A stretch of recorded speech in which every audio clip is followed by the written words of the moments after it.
बीसीसीआयनं बांगलादेशचा वेगवान गोलंदाज मुस्तफिजुर रहमानला IPLमधून करारमुक्त केल्यानंतर एका नव्या वादाला तोंड फुटलं। बीसीसीआयच्या या निर्णयाला बांगलादेश क्रिकेट बोर्डानं जोरदार विरोध दर्शवला। बीसीबीनं काल एका तातडीच्या बैठकीचं आयोजन करून यापुढे IPLचं प्रसारण बांगलादेशमध्ये न करण्याचा निर्णय घेतला।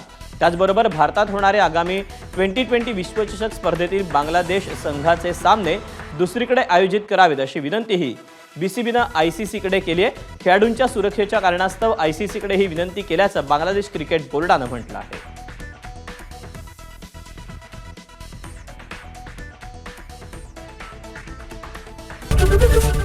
एबीपी माझा, उघडा डोळे बघा नीट।